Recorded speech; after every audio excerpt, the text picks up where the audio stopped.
मैं हूं सीनियर पत्रकार के अत्री। आज हमारे साथ हैं वयोवृद्ध हमारे बुजुर्ग जो रेवेन्यू डिपार्टमेंट से सदर करने को रिटायर हुए। नाज़रीन, आज हमारे साथ हैं हमारे बुजुर्ग जो रेवेन्यू डिपार्टमेंट से सदर कानून को रिटायर हुए हैं। इनका नाम है श्री कश्मीरी लाल अत्री। आज हम आपसे इनका रूबरू कराएंगे, इनसे जानेंगे इनके जीवन का हाल कि ताउम्र इन्होंने कहाँ कहाँ सर्विस की, कैसे कैसे लोगों से वास्ता पड़ा और पाकिस्तान बनने से पहले 1947 से पहले, क्योंकि इन्होंने 1947 जो गुज़रा है वो सब अपनी आँखों से देखा है, महसूस किया है। सो मैं श्री कश्मीरी लाल जी का दिल की गहराइयों से शुक्रगुजार हूँ कि उन्होंने हमारे लिए अपना कीमती वक्त लिया। नमस्कार। नमस्कार। मेरी उम्र 93 साल की होगी। 1930 जनवरी पहली तब मेरा जन्म हुआ था। उस टाइम अंग्रेज़ों का राज था। मैंने 1947 में 10वीं पास की है और उसी साल में मुझे पटवारी की नौकरी मिल गई, जो कि लगातार 1987 तक, जब तक मैं रिटायर हुआ, जब तक मैं तरक्की करके सदर कानून बन गया। हम जानना चाहेंगे कि आप 1947 में पटवारी भर्ती हुए तो पहली अपॉइंटमेंट, पहला जो हल्का था आपके पास वो कौन सा था? पहला हल्का बड़ैल, जो कि अब सेक्टर 45 है जी, वहाँ पर मैं तैनात रहा हूँ जी। और उसके बाद फिर मैं मरंडे साइड में आकर बड़ी मंडोली बतौर पटवारी काम करता रहा। जाहिर सी बात है सन 1947 में और उससे पहले महापंजाब हुआ करता था, तो उस टाइम चंडीगढ़ का कोई वजूद नहीं था। चंडीगढ़ उसके बाद में तामीर हुआ है, तो उस टाइम पंजाब महापंजाब ही था, जिसमें कि बड़ैल हल्के में जनाब पटवारी के पद पे तैनात हुए।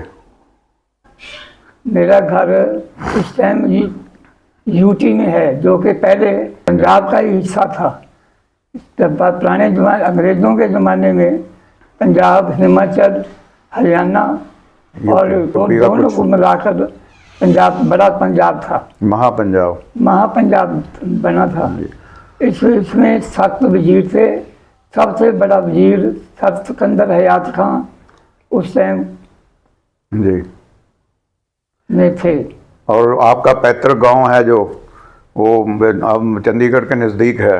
मेरा घर खुदा लाहौरा जी, जो कि अब चंडीगढ़ यूटी में है जी। वहाँ से मेरी पहला वहाँ रहस करता था, अब वहाँ भी रहस है और यहाँ मरंडे में मकान लेकर बनाकर रह रहा हूँ। तो हम जानना चाहेंगे कि जब आप पटवारी भर्ती हुए तो आपने ट्रेनिंग कहाँ से ली? मैंने उस टाइम जब पटवारी लगना था जी, करनाल, जो कि अब हरियाणा में है, हाँ। वहाँ से मैं पटवार पास की जी, 1947 में। जी। और जब पटवार पास करने के बाद आप आ गए रेवेन्यू डिपार्टमेंट में, आपका वहाँ पे सिलेक्शन हो गया, तो आपने सबसे पहले किस पटवारी कानून गो के पास पटवार का काम प्रैक्टिकल सीखा? उस टाइम पंडित ठाकर दास जी बतौर कानून को जी, मनौली में लगे हुए थे। उनसे मैंने उनके तहत अपना काम किया, जो कि न्याय की ईमानदार शख्स थे। आपका मतलब है कि आपने पंडित ठाकुर दास अत्री जो लुठेड़ी से वाबस्ता थे, हाँ, ठीक है। उनके मातहत काम किया। काम किया। जी, तो कितनी देर आपने उनसे प्रैक्टिकल सीखा? मुझे कोई साल के करीब पहले सीखा, जी, 1 साल के। उसके बाद आप मोरंडा में तब्दील हो गए। हाँ, वहाँ पे फिर केले में से शुरू हो गई। जी, वहाँ से मेरा तबादला फिर पटवारी दुतारपुर, जी। जो कि मरंडे के पास है, हाँ, हाँ। वहाँ मैं लगा काम करता रहा। ठीक है। उस टाइम जो खेतीबाड़ी की शक्ल थी, ज़मीनों की शक्ल थी, वो कैसी थी? जमीनों की शक्ल छोटे छोटे टुकड़े थे। जी, कोई 4 बिस्वे का, कोई 6 बिस्वे का, कोई 1 बिस्वे का। जी, उस टाइम कोई मतलब सन 1952 में रिकॉर्ड बना था, जी। जो कि पहले ही बना हुआ था, उसके मुताबिक ये काम करते रहे। तो 1952 से पहले जो लोग आए सन 47 में हिजरत करके पाकिस्तान से आए, सिख आए, हिंदू आए, दूसरी और जातियां आई, तो उन्होंने जो ज़मीनों पे कब्जे थे, उन्होंने नाजायज़ तौर पे किए या जायज़ तौर पे थे? उनके कब्जे अंग्रेजों ने उनको पक्के तौर पर जी, माल बनाया हुआ था, जी, और कागजात रिकॉर्ड बिल्कुल साफ था। कागजात पे नाम थे उनके?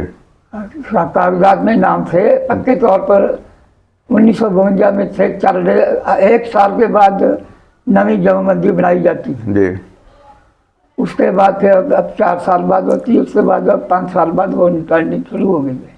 आपका कहने का मतलब है कि जो लोग काबज थे वो गरदौरी के बिहाफ पे गरदौरी के मुताबिक, हाँ, गरदौरी के मुताबिक उनको अलॉटमेंट्स पक्की कर दी गई। हाँ, जो पाकिस्तान से आए थे जी, उनको, उनका एक दफ्तर जलंधर में, हाँ, जलंधर में रिकॉर्ड था सारा। वहाँ से रिकॉर्ड आ जी। गया। उसके मुताबिक कमी बेची करके उनको पंजाब में या जहाँ भी जगह मतरूका थी, जी, जी। जो मुसलमान छोड़ कर गए थे, हाँ, हाँ। उनको अलॉट हो गई। तो आपका मैं जानना चाहूँगा कि जन्म किस सन का है और कौन सी जगह पे आपका जन्म हुआ था? मेरा जन्म 1930 का है, जी, और चुन्नी कला में, जो कि तहसील जिला अम्बाड़े का एक गांव था, वहाँ हुआ था। जी। तो आपके माता पिता वो लोग क्या काम करते थे? मेरा पिताजी मास्टर लगे हुए थे जी, कनौली में। जी। मैं 8वीं बात तक वहाँ ही पढ़ा। अच्छा, कनौली में आपकी तालीम हुई 8वीं तक? 8वीं बात तक। जी। तो चुन्नी है, वो चुन्नी में कैसे आपका वो जन्म, वहाँ क्या आपके नानके थे? मेरे नान के थे वहाँ। अच्छा, अच्छा, ठीक है। तो अगली बात मैं आपसे पूछना चाहूँगा कि आपने पूरी ज़िंदगी में, आप बोल रहे हैं कि 1987 में आप रिटायर हुए, तो 1987 तक आप कौन कौन सी जगह पंजाब में रहे? मैंने पंजाब में कई हल्कों में काम किया। जी, 1962 में बंदोबस्त हुआ, जी। उस वक्त मैं कानूगो बन गए। अच्छा, अच्छा, 1963 में दिल्ली जाकर कानूगोई का पेपर देकर ठीक है। पास हो गया। जी, उसके बाद फिर मैं काम करता रहा। उसके बाद बीच में महकमा खत्म हो गया, उसके बाद मैं फिर पटवारी लग गया। तो आपने तो अंग्रेज़ों का टाइम देखा है? हाँ, अंग्रेज़ों के टाइम देखा है। अंग्रेज कुछ साल में दो दफे आते थे, जी। अब चेक करने के लिए। अंग्रेज़ अफसर जो? हाँ, जो अंग्रेज बड़े अफसर थे, जी, मतलब अंग्रेज तो इंतजाम देखते थे कि काम ठीक हो रहा है क्या नहीं हो रहा। स्कूलों में पढ़ाई जो कराते थे, हाँ, उस टाइम अपने जो पंजाब के टीचर थे जी, वही करते थे। अंग्रेज तो सिर्फ वहाँ चेकिंग ही करते थे। जी। जो वर्तमान में सरकारें हैं और जो अंग्रेज सरकार थी, तो आप इनमें क्या अंतर देखते हैं? अंतर तो ये था, उस जमाने में ईमानदारी थी। ठीक है। आप अगर कोई चीज़ खरीदने जा रहे हैं, वो बिल्कुल सही मिलती थी, उसमें कोई हेरा फेरी की कोई गलती नहीं थी। मतलब उस टाइम है जो लोग सारे ही ईमानदार थे? सारे ईमानदार थे, पता ही था भी ठगी बगी कैसे की जाती है। और भगवान से डरने वाले थे? हाँ, बहुत डरते थे। अगर कोई सिपाही कोई गाँव में आ जाता था, लोग अपने दरवाजे बंद कर लेते थे। जी। या पता नहीं आज क्या इस गाँव में हो गया। तो अब तो उसका उल्टा है। आप तो कोई अगर कोई थानेदार था ना वो शहर में जी। गश्त लगाया करते थे हाँ हाँ ताकि कोड़े पर, जी। उस जमाने में साइकिल भी किसी किसी के पास। हाँ, घोड़े रखते थे लोग। हाँ ना, अगर अफसरों के पास घोड़े थे। जी। तो आपने भी रखा घोड़ा? नहीं, मैंने कानून को था, मैं बन गया जब, जी। फिर घोड़ा अलाउंस मिलता था मुझे। अच्छा। घोड़ा नहीं था रखा, मुझे अलाउंस मिलता था। हाँ, उसके बाद साइकिल अलाउंस मिलता था। साइकिल था ही नहीं, अलाउंस ना, नहीं, घोड़ा अलाउंस था। हाँ, सन 62 के बाद तो साइकिल अलाउंस मिलता था फिर। हाँ, साइकिल अलाउंस। हाँ हाँ। बाद में तो बंद हो गया फिर। तो 1966 में महापंजाब टूट गया, हाँ, 3 स्टेटें हो गई। हरियाणा बना है जब। हाँ जी, वो हरियाणा। 1964 में बना है। अच्छा, ठीक है। तो आपने तो चंडीगढ़ अपनी आंखों से देखा, अपनी होश में। चंडीगढ़ में नौकरी 1 साल मैंने वहाँ पर बतौर पटवारी काम किया। जी। तो आपने तो बनता देखा है ना सारा शहर? सारा शहर देखा, मेरा घर भी चंडीगढ़ में ही है। हाँ, तो तामीर यूटी में है। हम इसीलिए पूछ रहे हैं कि चंडीगढ़ के नज़दीक आपका गांव है। अब पहले तो चंडीगढ़ का वजूद नहीं था ना, तो आपने तो बनता देखा है। हाँ, मैं तो मैंने आप काम किया है लोगों को, जी। जो जमीन अक्वायर की है ना, हाँ हाँ, एक्वायरमेंट। वो उतने में मतलब वो था। तो वो लगभग कितने गांव चंडीगढ़ को बनाने के लिए उजाड़ने पड़े? भाई गाँव तो काफ़ी थे, अभी अब कहेंगे अब उसके अंडर चलते भी हैं। जी। पहले जो गाँव थे तो बिल्कुल खत्म हो गए, 30-35 सेक्टर बन गए उनके। ठीक है। सबसे पहले कितने गांव आपके जहन में होंगे कि नज़दीक के कितने गांव, चंडीगढ़ के आपके गांव के नज़दीक के कितने गांवों को उजाड़ा गया? मेरा ख्याल है 20-25 गाँव तो होंगे। अच्छा। छोटे छोटे गाँव थे, जी। कोई पानी का जरिया नहीं था, जी। बहुत बुरा हाल था। तो जो सिलसिला उनका रोजगार था वो क्या था उन लोगों का? खेती बाड़ी रोजगार था। अच्छा। जो कोई पढ़ जाता था 10 जमात तक जाता था, जी। वो नौकरी मिल जाती थी। जी। कोई वो नहीं था, रिश्वत का नाम ही नहीं था जमाने। ठीक है। मतलब जो 10वीं कर गया वो अच्छा पढ़ा लिखा गिना जाता था और उसको सरकारी नौकरी मिल जाती थी। ठीक है। और कोई तकलीफ नहीं, कोई डिमांड नहीं, कुछ नहीं था। सब कुछ ईमानदारी से चलता था, लोग ईमानदार थे, अफसर ईमानदार थे, सरकार ईमानदार थी बहुत। तो अब तो ना अफसर ईमानदार है, ना सरकार ईमानदार है, ना लोग ईमानदार है। तो कोई पता नहीं लगता कैसे क्या, कोई अच्छे भी हैं जी, लेकिन ज़्यादा तौर पर तो बस ऐसे ही हैं जी। ईमानदारी इन के पास है, पैसा ही है जो चीज़ है। अतीत में ले जाकर, सन 47 से पीछे ले जाकर बहुत सा तफसीली बातें हमारे को बताई। लोग ईमानदार थे, अफसर ईमानदार थे, सरकार ईमानदार थी। अंग्रेज़ सरकार की तारीफ़ करते हुए इन्होंने बताया कि अंग्रेज़ सरकार इस हमारी जो अब वर्तमान सरकार है उससे बहुत ज़्यादा ईमानदार थी। लॉ एंड ऑर्डर था, कानून व्यवस्था ठीक थी। अब हम इनसे जानेंगे कि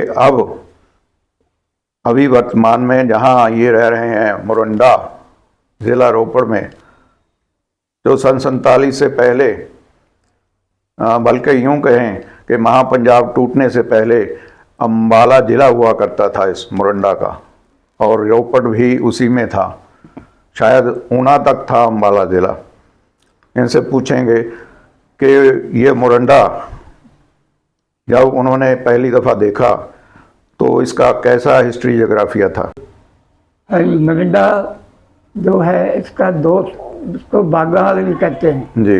इस जब मैं यहाँ मकान बनाकर रहने लगा तो चारों तरफ, मेरे मकान के चारों तरफ बाग ही बाग थे, और आमों के बाग थे जी। उस टाइम 4 आने की एक टोकरियाँ भी मिल जाती थी, इतना यहाँ आम हुआ करता था जी। आजकल तो यहाँ पर मकान बन गए, कुछ नहीं है, आबादी हो गई, आबादी बन गई और सारे बाग भी खत्म हो गए। हाँ। तो ये मोरंडा जब आप 47 में यहाँ आए, आपकी पहली अपॉइंटमेंट के बाद ये हल्का आपको मिला, तो उस वक्त मोरंडा कैसा था? मोरंडे में उस टाइम बहुत मतलब जो लोग थे जी। गरीबी लाइन के थे। अच्छा जी। हाँ हाँ ईमानदार बहुत थे, जी। चोरी डाका वगैरह कुछ नहीं था होता। अपने रल मिल कर रहते थे। जी। जो यहाँ के मतलब मूल निवासी थे यहाँ के, जो हिंदू या मुसलमान, सिख तो था नहीं, 47 से पहले यहाँ सिख नहीं था। हाँ, सिख नहीं सारा पाकिस्तान से आया है। हाँ, हिंदू आए हैं, सिख आए हैं और जाते आए हैं। नए मोरंडे में 47 के बाद 1954 में ये मोरंडा आया। जी 47 में तो मैं अपने कोर्स कर रहा था। जी। मतलब आप 54 में आए, हाँ, तो 54 और 47 7 साल का डिफरेंस है। 7 साल के वक्फे में हाँ, तो कुछ खास बदलाव तो आया नहीं होना। मूल निवासी। तो बहुत तरक्की, मकान मुकुन बनने लग गए। अच्छा पहले कच्चे मकान थे, जी। अपने अपने घर के भी पहले कच्चे थे, कुड़ियाँ कुड़ियाँ पाइयाँ होंगे। हाँ हाँ जी। अब तो पक्के मकान बन गए हैं। क्योंकि मूल आगे वैसे तरक्की कर गया, पढ़ाई हो गई, लोग समझदार बन गए। जी। क्योंकि मूल निवासी तो यहाँ मुसलमान थे या राजपूत थे, हिंदू थे, ब्राह्मण थे कुछ? यहाँ पे ब्राह्मण भी हैं, हर तरह हर जात के लोग यहाँ पे। नहीं, मैं 47 से पहले की बात कर रहा हूँ ना, कि मूल निवासी तो पहले मूल मुसलमान, निवासी हाँ, राजपूत। यहाँ पर इस गांव के 8 हिस्सों में तब्दील था। 7 हिस्सों में मुसलमान थे, जी एक हिस्से चौधरी राजपूत जी थे। जी। इस गांव की 8 पत्तियां होती थी। अच्छा, मोरंडा की 8 पत्ती थी। एक पत्ती राजपूतों की जी। और 7 पत्तियां मुसलमानों की। हाँ, तो जो ब्राह्मण थे यहाँ पे मूल निवासी, उनकी पत्ती राजपूतों के साथ थी। हाँ, वो तो राजपूतों के साथ राजा पत्ती क्यों नहीं होता, जमीन बंडी होगी, जमीन की बात। अच्छा, जमीन ठीक है। बाकी तो हर जात है यहाँ पर। जी। तो यहाँ गुरुद्वारे मंदिर कितने थे? गुरुद्वारे मंदिर थे, 3-4 थे। अच्छा, मतलब मस्जिद बहुत थी। हाँ, मस्जिद ज़्यादा थी। 9 मस्जिद थी। 9 से भी ज्यादा हाँ, होंगी। 9 मस्जिद तो अब आबाद कर ली ना इन्होंने। हाँ, ये तो उस टाइम एक गुरुद्वारा था। हाँ, एक गुरुद्वारा, बड़ा गुरुद्वारा था। हाँ, 2 मंदिर थे। मंदिर 2, ठीक है, 2 मंदिर थे। एक तो राजपूतों के वहाँ पे शिव जी का मंदिर था। 2 मतलब हिंदू, सनातन धर्म मंदिर। हाँ, सनातन धर्म। 2 हिंदू मंदिर 2 थे। हाँ, 2 थे। मस्जिद ज़्यादा थी, गुरुद्वारा एक था। गुरुद्वारा कोतवाली बन गया उसका। नहीं, वो तो जेल थी ना, वहाँ पे गुरुद्वारा नहीं था ना। और जेल में अच्छा अटके हैं। हाँ, और 1954 की बात करते हैं। आप 1954 में मोरंडा में आए, तो मोरंडा में उस टाइम वहाँ स्कूल ही था। स्कूल और तो कुछ नहीं था, स्कूल था। स्कूल था। हाँ, और कुछ कोई इतिहास कोई आपने सुना हो लोगों से, लोगों की जुबानी?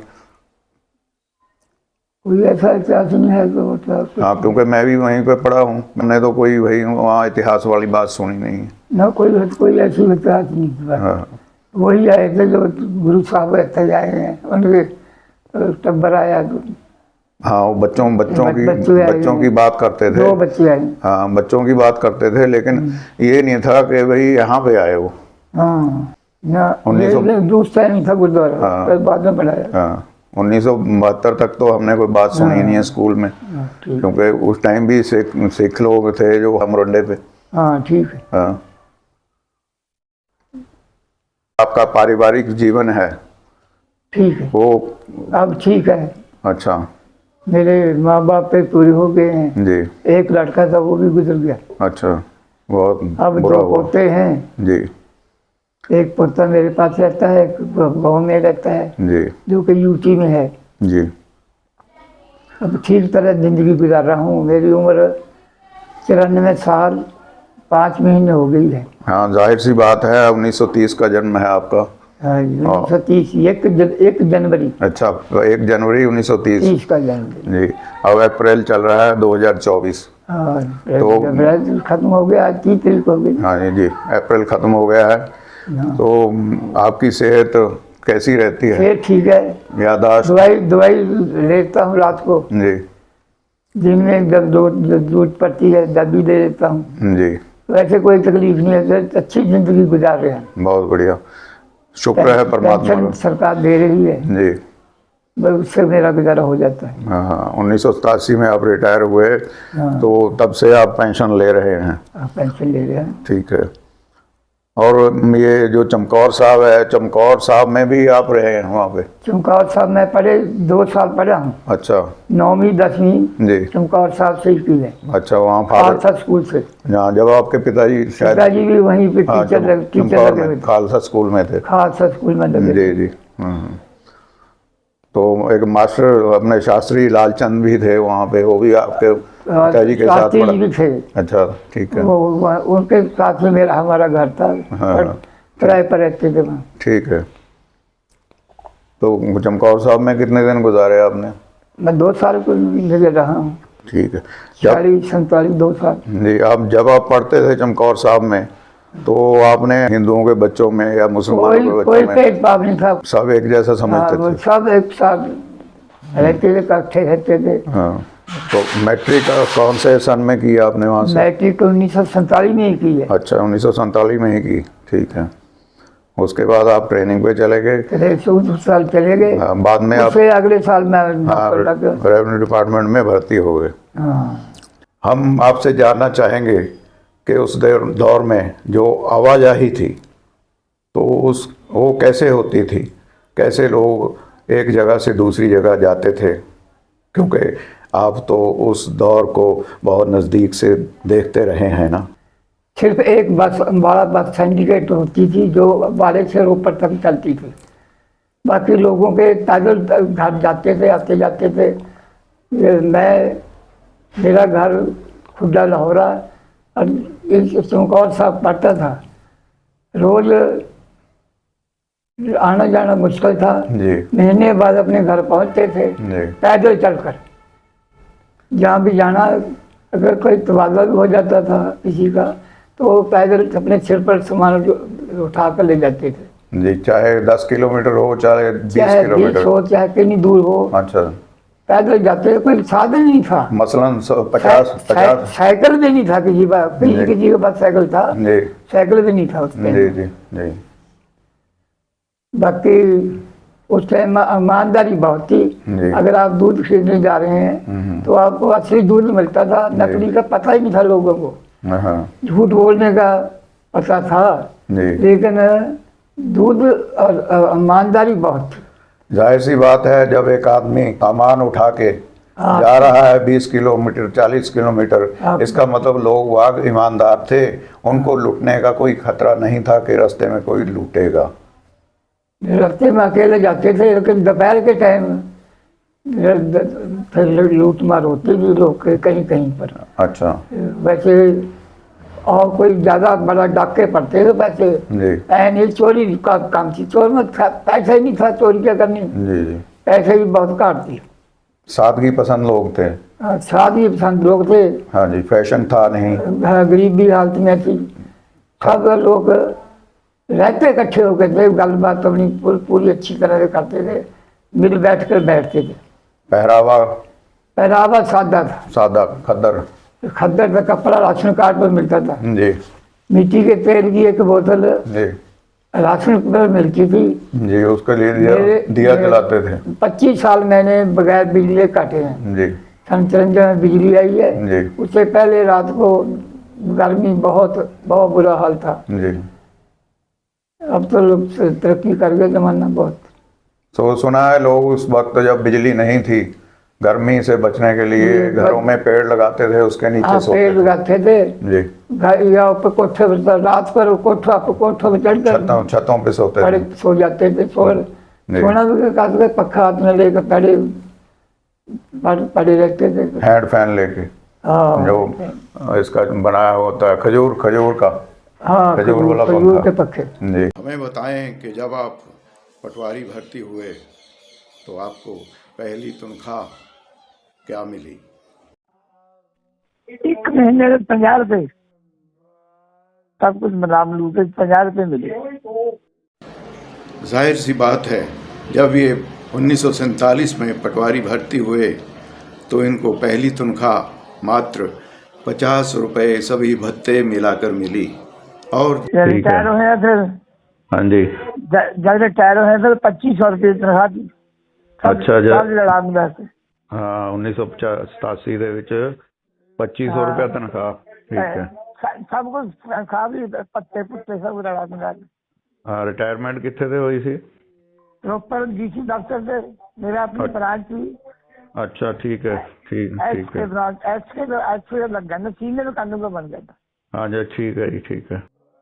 जब 1987 में ये सदर कानूनगो के पद से रोपड़ डीसी दफ्तर से रिटायर हुए, उस वक्त इनको 2500 रुपया पर माह सभी भत्ते मिलाकर तनख्वाह मिलती थी। आपका धन्यवाद जो मेरा इंटरव्यू लिया है, इसके लिए मैं आपका बहुत भारी धन्यवाद करता हूँ। हमारे बुजुर्ग इन्हों से उनके जीवन का पूरा हाल सुना, सरकारों के बारे में सुना, लोगों के बारे में सुना। तो आशा करते हैं कि आपको हमारा ये रूबरू अच्छा लगा होगा। हम इनका वक्त देने के लिए शुक्रगुजार हैं और आपके भी शुक्रगुजार हैं। नमस्कार, सत श्री अकाल, आदाब।